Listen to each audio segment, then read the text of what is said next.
Ladies and gentlemen, welcome. Who do we have here today? We have a dinosaur in business. That's who we have here, Julio de la Fite. I don't know even where to start, but let's cut the fluff. Because maybe most of you don't even know who Julio is. Maybe you know. But let's go with the straight questions. How rich are you? And I'm not talking about the cash that you have in your pocket. I'm talking about wealth. Give or take 110 Okay. 110 what? mil. Okay. And in terms of property, what are we talking about? Portfolio. Is that all in property or is that between businesses and property? No, across business, investments. Investments. Yeah. But if we're talking about how much property we control, it's kind of like I have 3 trusts and I have 3 children. So each kid has 1 trust and those trusts have multiple properties in them. And the majority of them is what we teach people. 4-bedroom, double lock-up garage. Perfect. So I would say that in that, it would be around 40, 42 mil. Cool. When you came to Australia, coming from Brazil, correct?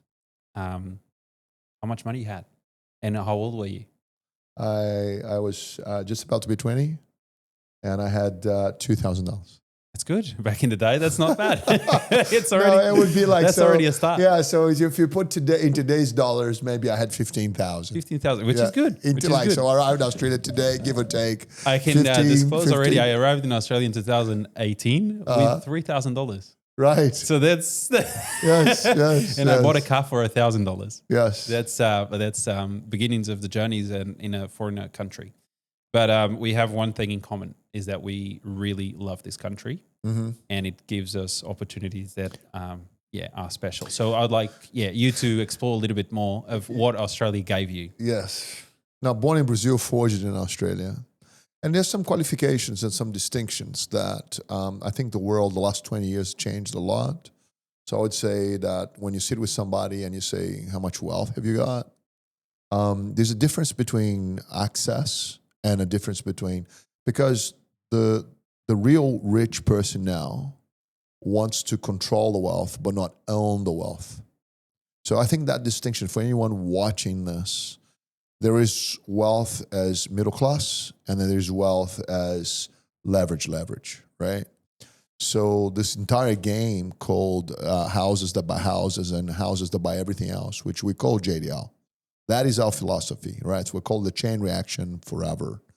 And that's why we give monopoly games to people all the time. So it's almost as if like in the beginning, you're like really keen to play the game. And so I arrived here with 15,000. So I rolled the dice and then I bought, I learned English, and I started going around the board for the first time, right?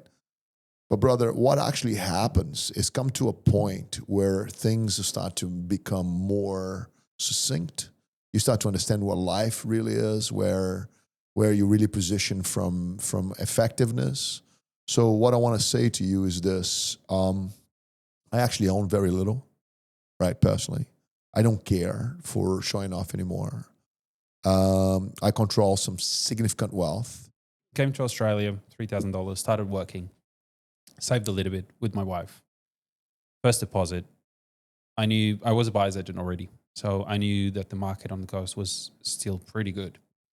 And we made a decision that was to secure the lifestyle we wanted at a price that I actually thought it's a good price. Mm-hmm. What happens, this was 2 years ago, and the price of my home doubled. It's my own home. Mm-hmm. It's not an investment. So we have 2 ways of looking at it, and I want you to dissect it and just say, you did well, or maybe you should have done something differently. Which is bought for 500, now it's worth 9 to $1 million. Did a bit of renovations, but it's still my own home. Yeah. So I cannot sell it. I could sell it and live off or buy an investment property. So that's actually my path. All of a sudden, someone that arrived with $3,000 has $450,000 in equity. Yeah. And this happens. This happens on daily lives of people, Europeans, South Americans, people from the foreigners that actually were taught to buy your own home and save forever. And then suddenly you have different ways to do it, and especially in Australia where the system helps you out building that wealth and builds the country. Yeah. And we are lucky to be in a country that is an island. So you want me to dissect this for you? Yeah, let's go through it. Let's go through it. So first thoughts that happen is this. You had software, brother. You had software inside of you and inside of your wife's heart and intention that says we must move. We must move. We must acquire capital. So every talk I give about money, or you are carrying capital, or you're not carrying capital. Like how rich do you want to be? What is it about? How much capital are you carrying?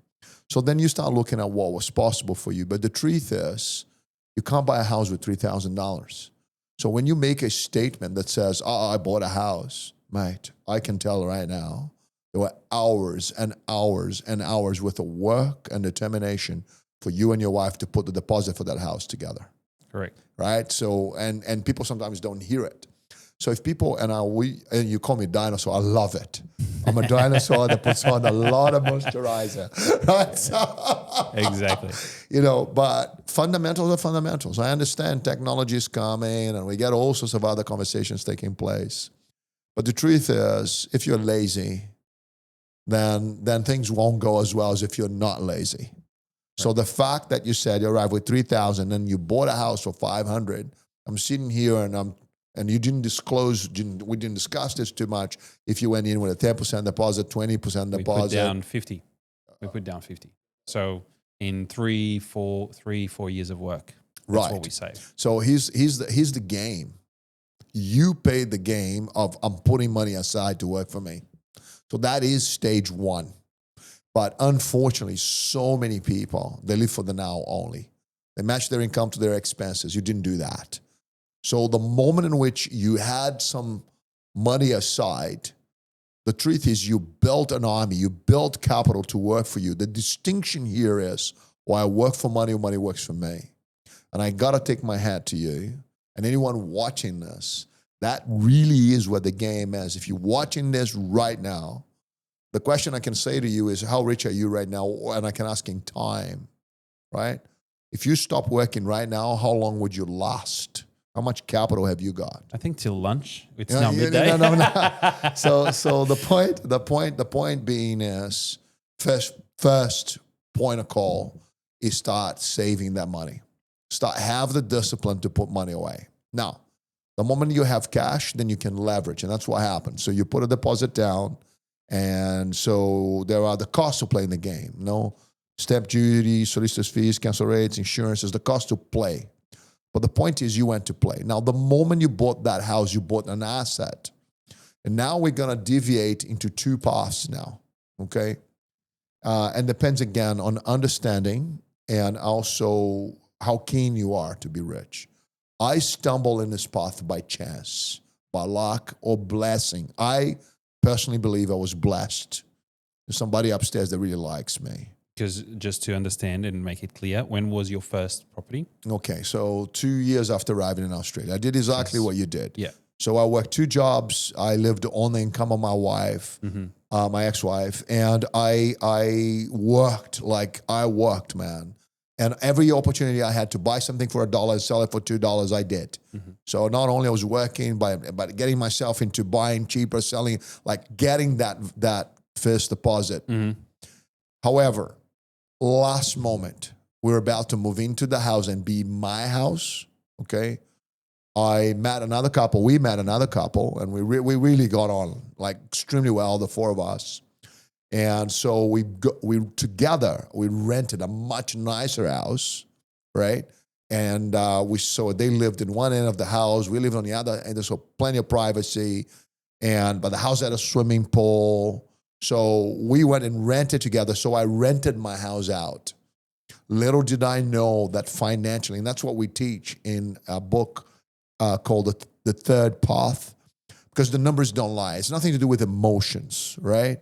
And the little did I know that was the best financial decision I ever made. Because when you buy a house alone, you pay for it alone. Alone meaning that it's your own place of residence. Yeah, no, alone means just you and your wife. No one else is coming to help you. Being your place of residence. That's right. Because you buy alone the other one, but all of a sudden you have 2 partners that you didn't account for. Perfect. So perfect. So the distinctions then on the words here is that I didn't realize this as fully as I know now, and for anyone watching, the moment in which I had the tenants in my house, I only saw the rent. So it was already a great help. Mm-hmm. It was later that I understood that the accountant would depreciate that house, even though the house was going up in value. Which, once again, it's not the house, it's the land. Just so it's clear, because it's not the house. The house depreciates. Yeah. The land.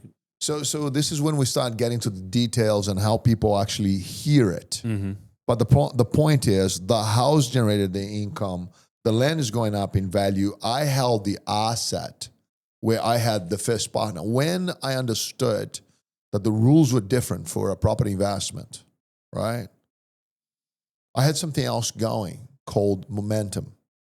So I was already working really hard, saving the money. So I bought my first house. Got it. A year later, I bought another house. Why? Because they let me.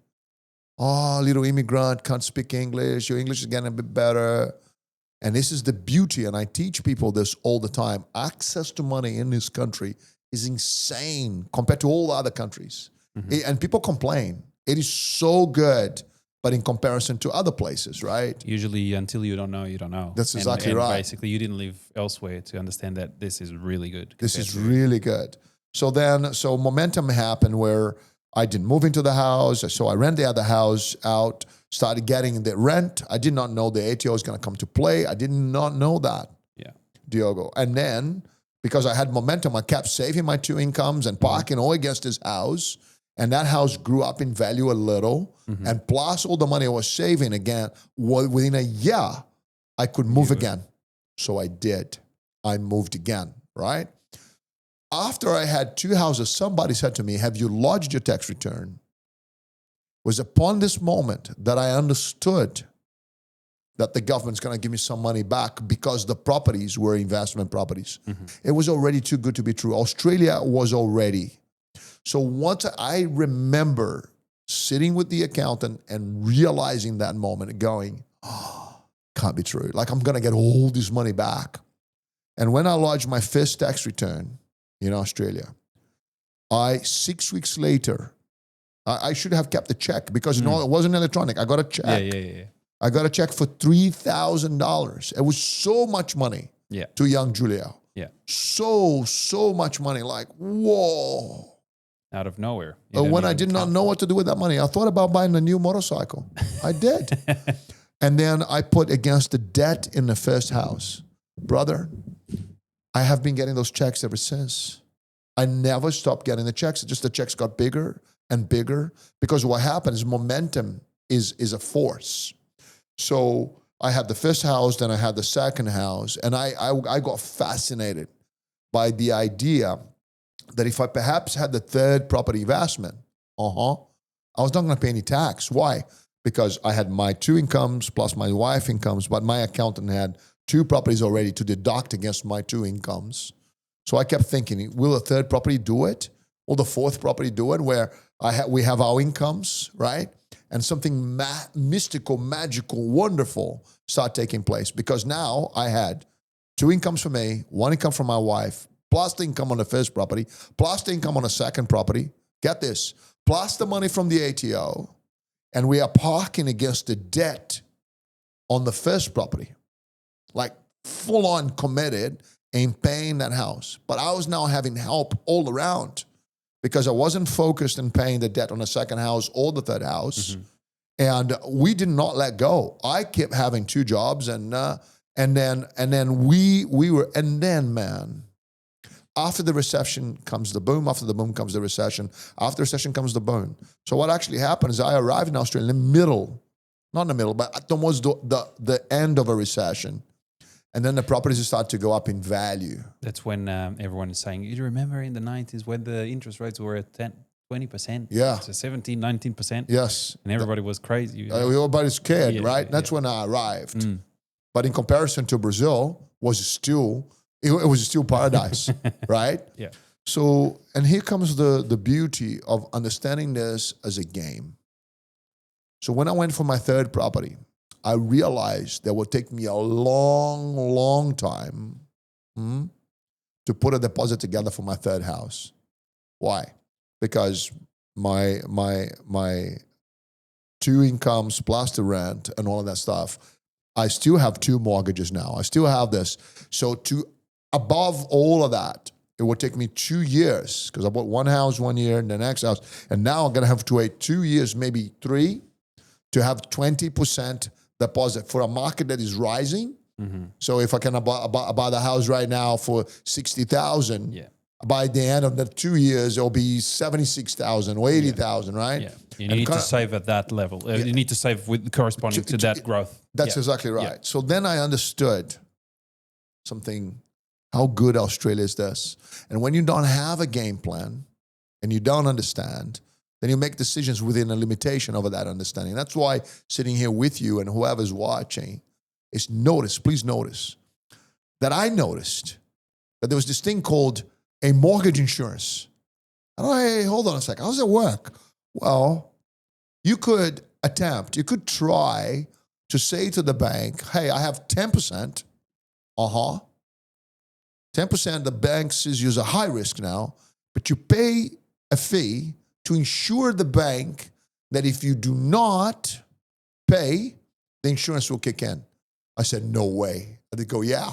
And I see so many people saying, I don't want mortgage insurance. I don't want mortgage insurance. I'm like, are you crazy? I'm not paying for it. My tenant and my ATO, my ATO, that's exactly your ATO. My ATO, right? The ATO and the tenant, they're gonna pay for 90% of it. Like seriously. If you don't have properties, is the ATO. If you have properties, it's your ATO because he's working for you. That's exactly right. That's exactly right. Beautifully said, right? It's all perspective. Yeah. It's all about the perspective. So then what happened? Well, then what happened was, I paid the mortgage insurance. So rather than waiting and all that time, I was able to put my third property at play. By the time I had my third property at play, I paid basically insignificant personal tax. Cool. So all the tax that left us would return to us. Mm-hmm. And I would put towards the debt against the first house.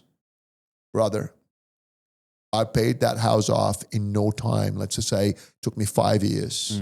Most people take 30 years to pay a house off. Yeah. And please understand, I bought that house to live in. It was like, we to start with, we're like everybody else. Suddenly things happen, and you find this. And then it's like, boom. So now you fast forward a little bit more, and I wanted to be $1 million in debt. And when I realized, please understand this, man, everything's language. Could you have reached that good out back in the day? No. There was no Robert Kiyosaki. No, there's no Robert Kiyosaki. Man, it's Julio banging his head. Yeah. So I had a few things, and we did an event recently where I was talking about an accountant and so on. The truth is, I met an accountant, took a liking to me, and every Thursday I used to take him out to lunch. The truth is, Pizza Hut had this deal, like all the pizza you can eat, on Thursdays. And I think it was $2 or whatever, all the pizza you get at the time. And I took him to eat pizza and he just liked this kid. I was this kid with a Phil accent. And, it's like, so I said to this guy, hey, brother, what else I don't know? Highly curious. And that's why JDL is committed to people's education. And you and I know there's so many people on the internet now, and they're not dinosaurs, right? They're fast, but they say so many things that do not work in real terms. They have all these, they need to sell their fish, right? Of course. They need to sell their mentorship, whatever it is that they do, right? But I want to see a company that can come up in, out, and claim we have created 2,400 multimillionaires. We spoke in Parliament about the future of the Australian economy. We're like, this is the results of the work we have done. So here's the work. First and foremost, and I'm dismantling what you said to me. Mm-hmm. Work hard, man. Save the deposit for the first house. Do it. If you know you can't save the 20%. That's a big discussion, but where do you draw the line between a good first home that could give you a good capital growth while maintaining your lifestyle because you want to be in certain suburb within your city? Or when do you know that the clock is gone, meaning that this property is obviously too much for what you can afford? And that's happening, let's say, already where we live, which is the Gold Coast. And we know for a first home buyer, this city is very, very expensive, and it can deteriorate your whole career and your whole property investment journey just by doing the wrong thing. Because to be honest, if it was, I bought it 2 years ago. If it was today, if I would be buying for nearly $1 million, oh yeah, first I couldn't afford it. Or even if I could, I would be out of my, I could afford it in paper. But always we're talking about, when we talk about financial, good financial decisions, we're talking about not doing more than 30% of your total income spending into your property. And nowadays you have way over more than that, 35, 45, 50%, everything goes into the mortgage just to afford that lifestyle. There's so many layers in what you're discussing with me, so many layers, so many pieces. So you started by asking, where should I buy and what kind of house should I buy? And then you mix it within your language, lifestyle, and where you want to live. And now the house is $1 million on the Gold Coast and you couldn't afford it. Dude, if you and I were in Germany right now, or France or Spain, cool. And we were in the metro and we came out and we approached a good looking couple, right? And they late 30s, cool. Randomly. And we asked them, do you own or you're renting? The great majority of people say to you they're renting because they cannot. See, what's happening is this chase of lifestyle prevents them from actually putting the deposit to buy. Mm-hmm. And then they're stuck in the very conversation you're having with me right now that says, I can't afford it. It's €1 million. It's 800,000 euros, 700,000 euros. And then I'm going to go in there for my own house. So they gave up on that. It's much cheaper to rent. If we go Japan, we know that in Japan, there are mortgages that are not mortgages, leases that passes from parents to kids. Like the parents are renting this property, and then the kids already have the right to rent that property if the parents pass away. Because the name of the game really is you become a landlord. And the word here is land and lord. So then when people are just starting and they're in their 30s, right, they don't have, their financial intelligence is just early days. And all they're trying to do is to match their income to the best possible life. That little switch, as I said before, you gotta have money working for you. You do or you don't. And if you don't, that is very expensive. So now back to you. Let's just say that there is a Diogo that bought this house for $500,000. And is in a parallel universe, there's another Diogo that didn't. And the other Diogo is also here, right? Looking at the Gold Coast. Mm-hmm. Would I buy that $1 million house? Definitely. I would definitely buy that house. Why? Because it's going to go from 1 million to 2 million. The same way it went from 500, okay, to 1 million, it's going to go from 1 million to 2 million. But first Diogo is going to make a lot more money because it went from 500 to 1 million and they're going to go to 2 million. First Diogo only paid 500. But second Diogo, if he didn't buy it, then he's back in renting only. But if second Diogo came in and bought, right, for $1 million, that property is going to 2 million. Now we have a situation though. Is Diogo and his wife, second Diogo, right, and his wife buying it and living in it? Yeah, man, 35, 40, 50% of their income is going to go in maintaining that house. So there's not a lot, like entertainment is going to the beach, really. You don't go to cinema anymore, is at home, right? You understand? So you got to have to contain. But the bottom line is the moment in which you acquired asset, even if it's your own home, you're now driving that asset. If you don't have assets, then you don't have assets, you're driving.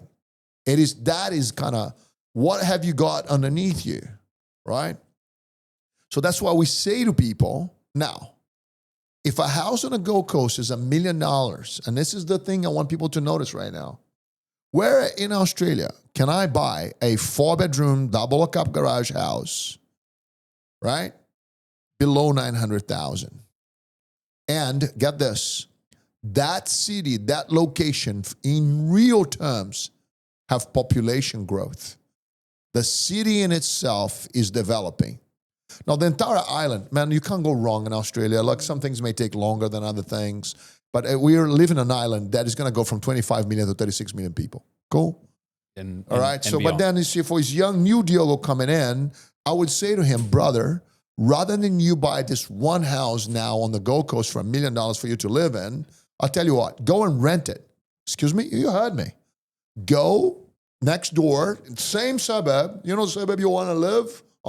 Rent $1 million house in there, and with that money where you're going to buy your $1 million home alone, dude, let's go to Melbourne, Adelaide, WA, and buy two $650,000 properties. But not alone. Bring the two other partners. And this is what the software is designed to do. This is the kind of conversations people don't have. Because you see, they see, oh my God, we want to have a family. We want to have children. We got to buy our own house. Why? Because that's what my grandmother did. Hold on a second. Have other people pay for your assets. So what would happen then is if you had $1 million house you bought today, you would be definitely better off than buying nothing and being all afraid. So get your life in gear. Get your shit sorted and buy the house. Buy a house. Now, can I do better than that? Definitely. Buy investment houses first. Mm-hmm. Right? And then 10 years from now. So if you buy property investment first, and people don't want to hear it, okay. I just want to buy my house, okay, because that's what my wife wants to do. We get that all the time, especially when people have South American cultural values, right? Mm-hmm. European is the same. European is the same. Overall, in majority of the countries, it's intrinsic in the culture to hold your own home. Because the banks are not backing up the same way as a liberal country or a little bit more forward thinking with the banking system backing up the whole property market. Yeah, and this is the distinction between the rich person and a doing okay, doing well person, right? So here comes the distinctions. So when you ask me in the beginning, how well am I doing? The truth is, man, I own a bunch of businesses. And if you say to me, how many businesses do you buy? None. Oh, you just said you own a bunch of businesses. Yeah, but I didn't buy them. Who bought them? The houses. The houses bought them. No way. Yes way. So I bought my first house. Get this, man. I bought my first house for less than 40 grand. But I was a kid. I was a child. I got married at 20. You know what I mean? But like, what you do? But I did it. And what happened? I had to have 2 jobs. I worked my guts out. What if I told you that property today, like, man, in 30 years, that property today is worth almost 800,000. If I travel in time and went back to see Julio and said, hey, man, I'm you 30 years from now, I think he would just gotta be scared. Like, what happened? Guess the price. Yeah. And I said, this house is gonna go to it. There was no way, man, that I could believe in it. Yeah. So anyone watching this right now, anyone, houses in Australia, and I want to say this categorically, will never be this cheap again, ever. Ever. Oh, but there's a crash coming. There is this, there's that. It goes like this. So if there's a crash, then we're saying the house is worth $1 million. Oh my God, there's a crash. Woo-hoo-hoo. Down to 900. It's not down to 400. It's not down to 500. Never. And so up to $1 million, down to 900, up to 1.4, 0.5, down to 1.3. And then, so the curves go like this. And if you're trying to pick up that little dip, like, come on, let's be clear on what is going on, right? So anyone watching this, you want to be secure by your own house, your grandmother be very proud of you. You want to be rich, buy investments. Go rent where you live. Now, build a business. Excuse me? Oh, you heard me. Like, man, I don't know anything. Julio, I don't know anything about any business. Join Amway. I don't even know if Amway exists. That's my dinosaur. That's my dinosaur moment right there. Right? Amway is one of the pyramid. Is it multi-level marketing? Multi-level marketing. Join Amway, no way, that way, this way. Join anything. Yeah, Why? yeah. Because it is recognized by the ATO as a proper business. Then run the meetings from the house you're living in, you're renting from. No. Yes. Run the meetings from there. Invite people once a week, once a fortnight to the house. Then you go to the accountant and say, I run my business from the house I'm renting. What's it will do? Well, let's just say you own you have an office there, and 14% of the house you rent is where you run your business. Then you deduct 14% of your rent, all the expenses as business expenses. Like, be smart, right? Be smart. But not only that, the moment in which you join a multi-level marketing business, you will understand what business is, depreciation is. You can run your mobile, your laptop, Outreach, everything. Leads, management. Everything you can do from there. So then, but if somebody says to me, man, I just have a normal job. I'm an engineer. My wife's a nurse. What do I do? And my wife wants to renovate the kitchen. She wants to have a brand new kitchen. I'll say, do you want to be rich or you want to live well? No. Be clear. Be clear. Because numbers have no feelings. You do. You want to live well? Dude, buy your wife a house, man. Relax. Come and see me when you're 46. That's when you're going to show up again. Got it. You want to be rich? Yeah. Rent a house. Your wife wants to renovate the kitchen. Renovate the rental. Excuse me? You heard me. Diogo, because it's numbers. Hold on. Are you telling me that if I rent somebody else's house, and my wife wants a brand new kitchen, get a lease in this house for 5 years, call the owner, says, I want to renovate your kitchen for free, and spend 30 grand renovating the guy's. Julia, I'm making a point. If you're insane to do that, because it would be considered insane, and you rent it for the purpose of buying another property as an investment, brother, you'll be richer every day of the week. I can't emphasize enough the difference between you pay for something, somebody else pay for the same thing. Right. Like, and then you leverage upon leverage, right? So you got to separate the houses. And when people come and say, I see so many people, brother, I see so many people going, you shouldn't buy in new developments. It's too far away. Dude, what are you talking about? Seriously, there are horses for courses.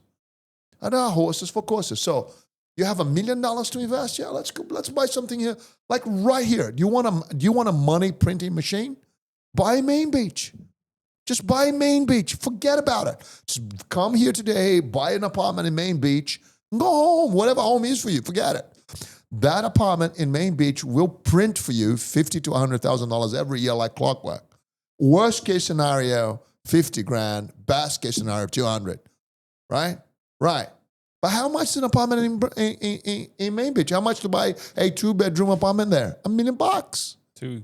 Now it's you know what I mean? 1.5, 2. 1.5, 2 million. Yeah. Right. So what's the deposit for 1.2 million? Yeah. Oh, Yeah. Hold on a second. You said something a moment ago that I need to revisit. I want a machine to print money? Buy an apartment there. Got it. How much land underneath that apartment? Now, the comparison or the real game would be, hold on a second. What if, rather than spend $1.2, $1.5 million buying a little tiny apartment, what if I bought, 2 or 3 for the same money? When I say 2 or 3 houses, because you pick up 2 tenants, 3 tenants, 2 schedules of depreciation. So people don't think like that. Do the numbers.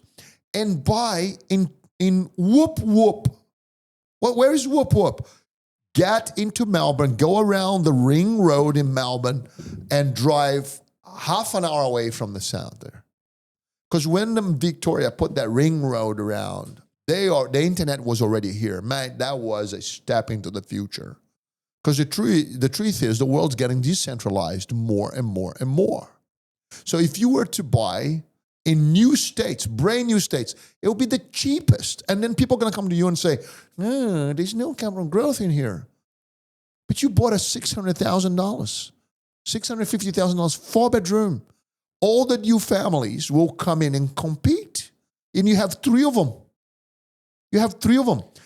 The growth may take a little bit of time because the infrastructure is coming. So it's all to do with timing. And it has to do with age. This strategy is not for a 50-year-old. A 50-year-old, he wants the income now. A younger person. So first and foremost, make sure that you have good income. With that good income, you go and you buy, you access money. With the money you accessed, look for the best purchase back for your money. Now, when I say to you, whoop, whoop, it's not any whoop, whoop. Because there are whoop, whoops that will not work. What you're really looking for is infrastructure. And that's where the 44-point checklist from JDL is born. Yeah, we can talk about hours about research and all the numbers. I think we don't dive into it now. This is, I wanted just to send this as an intro because all the numbers strategy, there's a lot into it. That we can be here hours and days and days and days. Yeah. The only whoop whoop I want to talk about. Passion, right? I know. Because, the only whoop whoop I want to talk about is Kumra. You bought it a couple of years ago for 200, and now probably, you know what I mean? That's one of the best whoop whoops in the country. Kumra is the best whoop whoop ever, right? Ever. So for those of you that are watching, me and my dinosaurical journey, right? When did you buy your first property in Kumra? Oh, like man. yours or, I mean... No, man, my sister bought there, I bought there. My accountant at the time, I forced him. I said, you come in with my accountant. Let's go Kumra. And the guys from the Gold Coast, grew up in the Gold Coast, is looking at me like, where because my relationship with him is so good, and he said, but he did it, right? Yeah. There are new Kumras nowadays. There are other Kumras. Plenty. Yeah. So we bought in Kumra maybe 15 years ago. Yeah. And people used to say to me, hey, man, it's not Gold Coast. It's not Brisbane. It's whoop whoop, literally. Yeah. It's in the middle of nowhere. It's far from the beach, blah, blah. And I used to say to people, dude, there will be no such a thing as Brisbane Gold Coast, Brisbane Sunshine Coast. It's all going to be one. It's going to be Los Angeles all over again. Yeah. And man, look at it now. So I got my clients into Kumra at 250, 280. Yeah. An expensive, like a mother house in Kumra at the time was 350. Look at it now. Yeah. So my clients that bought in Kumra 15 years ago, that property they bought in Kumra, be clear on what I'm about to say. That property in Kumra would have bought my clients 2 or 3 other properties. For sure. Easily. But they need to be strategic all the time. Thank you, guys. Thank you for reaching out. Boom. Cheers.